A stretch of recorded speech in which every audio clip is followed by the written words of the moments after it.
The MacBook Air was first introduced in 2008. It was quite a unique product at the time, since almost all laptops before it had been thicker and heavier.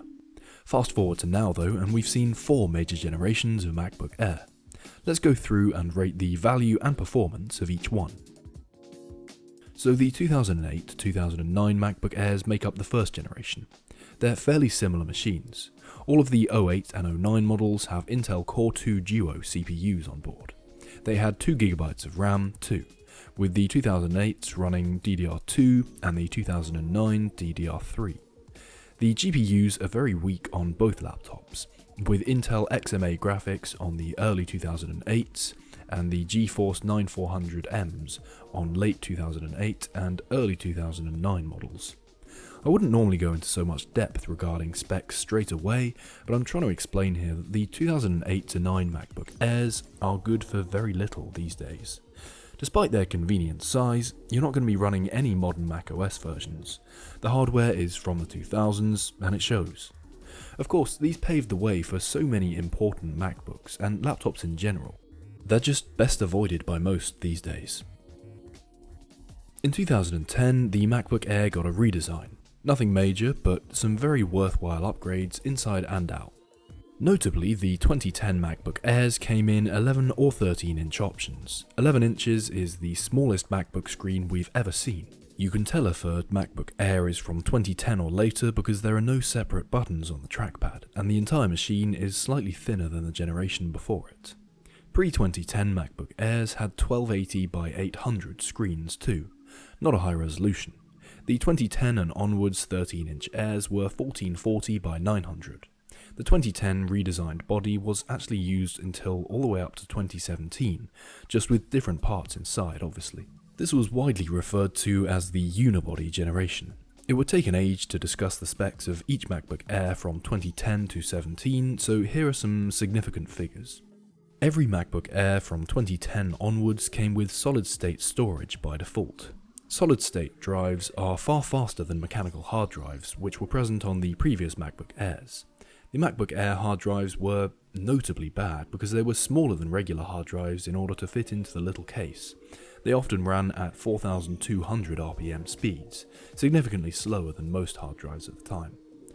The new SSDs led to faster boot times and a smoother running operating system on the whole. In 2011, the Intel Core 2 Duo CPUs inside the MacBook Air were updated for Intel i5 and i7s. These CPU types, with an occasional spec bump, would power MacBook Airs up to 2021. 2011 also brought 4GB RAM options to the MacBook Air, with this becoming the default from then up until 2018. As I said, Apple kept the design virtually unchanged on the outside from 2010 to 2017. It was not an era rife with innovation in the MacBook Air. The 11-inch MacBook Air option was dropped in 2015, likely because of the existence of the 12-inch Retina MacBook. If you're looking for a very cheap MacBook Air from this generation, I can confidently say the 2012 Air might be the one to shoot for. The i5 and i7s from that year have held up relatively strongly, and you'll still be able to run macOS Catalina, a quite usable OS without any software patches. If you're after something a bit newer, I'd recommend a 2015 MacBook Air. Same design of course, but you have a slightly newer processor and GPU, with macOS support up to Monterey, which is pretty much a modern macOS. From about 2014 through to 2018, Intel had a significant lead in the CPU market. Because of this, they slowed improvements in their CPUs quite significantly during those years. This reflects on the MacBook world, since they were powered by Intel chips. As a result, the 2013 to 15 MacBook Airs were very similar in performance to 2016 and 2017 models. You ideally want to avoid buying a MacBook Air made in 2016 or 17, since you'll likely be overpaying for something no better than an older, cheaper machine. So after the last of the Unibody generation MacBook Airs released in 2017, the 2018 MacBook Air was released. An ostensible redesign had occurred with no metal bezels around the edges of the display. These were referred to as the Retina generation of MacBook Airs and looked a lot more like the Pros that already existed, with just 2 Thunderbolt 3 ports and an audio jack on board. Despite some newer parts inside, the main improvements remained external. There was now a Retina screen on board with a high-quality 2560 by 1600 resolution. Because of the redesign, we saw new speakers too. Apple really started to up their speaker game in the late 2010s. These years were the start of a decade of dominance in the world of laptop speakers. For the first time in a MacBook Air, fingerprint readers were introduced in 2018 too. On paper, the upgrade from 2017 to 18 wasn't really all people were hoping for, since the 2018 MacBook Air still used DDR3 memory, still had a dual-core i5 inside, and actually featured the unpopular butterfly keyboard, infamous for its high failure rate. It's important to remember that things like the display, speakers, and overall design were hugely improved though. For all intents and purposes, the 2019 MacBook Air was exactly the same as the 2018, by the way, so we'll lump them in together. I don't recommend getting a 2018 or 19 MacBook Air since they really lack the power laptops released shortly after were given. Considering the newer design, you'll more than likely overpay for one too, when you won't get performance hugely better than a unibody model from a few years earlier. Better wait for one of the 2020 or later models, I think. 2020 was the best year for the Retina MacBook Air. Inside the same body, we got a 10th generation Intel processor, dual-core i3, quad-core i5, and quad-core i7 at up to 3.8 GHz with the three offerings, and they really improved on the processing power inside previous MacBook Airs. There was no more butterfly keyboard, and the memory was now DDR4 at 3733 MHz. If you're going to buy an Intel Retina MacBook Air, that's as good as it's possible to get. The weird thing is though, I cannot recommend you buy one at all. During 2020, Apple released the M1 MacBook Air. It was identical on the outside to the Intel one, but the processor on board was designed by Apple instead of Intel this time. It had twice the cores, a very powerful integrated GPU, as well as ridiculous power efficiency.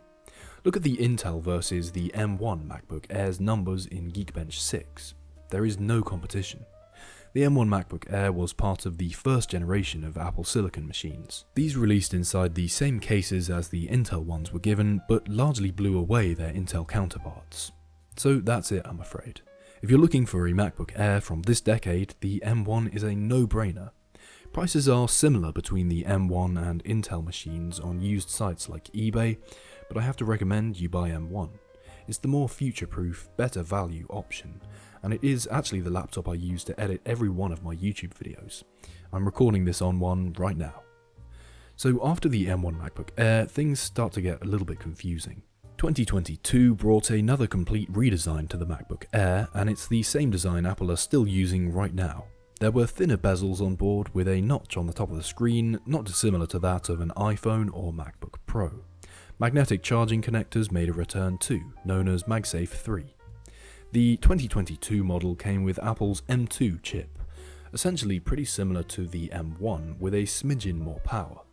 In 2023, Apple brought out the first 15-inch MacBook Air. For those wanting a bigger screen, with all the same features a 13-inch Air might offer, this is a pretty good value choice over spending thousands on a 16-inch MacBook Pro. I do have to warn you though, the extra size comes with few performance benefits besides the larger display, as it's still an M2 MacBook Air.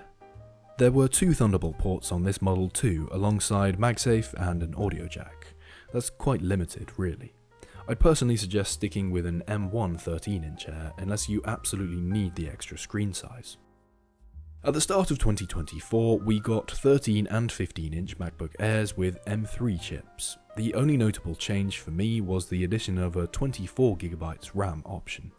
Multiples of 8 is kind of a funny way of offering upgrades, but I'm all for more onboard memory, especially since it's shared with a GPU too. I can't say I recommend buying an M3 MacBook Air right now. You'll be paying the new Apple device tax and spending at least 30% more on a device maybe 10% better than its predecessor at best. So I think I'd like to close by saying the M1 MacBook Air offers no doubt the best value in the entire MacBook world right now. It'll set you back $400 to $500 if you can find a good used price and perform almost all the computing tasks you might possibly need it for. If you're after a bigger screen, of course consider getting a 15-inch Air with an M2 chip, or M3 if you really have the money to burn. Some of the later Intel Airs were really compelling a few years ago, but now we have Apple Silicon, it's hard to justify paying much for them at all. If you're in need of a computer in a pinch, consider going for something like an older 2013 to 15 MacBook Air for a couple of $100 at absolute most. Thank you very much for watching, as always. Remember, this video contains my opinion among other things and shouldn't really be taken as a completely factual guide to buying these laptops. Your use case might vary significantly from mine. If you're into older tech in general, the What's on Your Screen Discord is a pretty busy place to chat about all sorts. Thank you to my Patreons, of course, who make these videos worth it every time. You can join them in supporting the channel financially from $2.99 a month using the link down below. I'll see you all next week.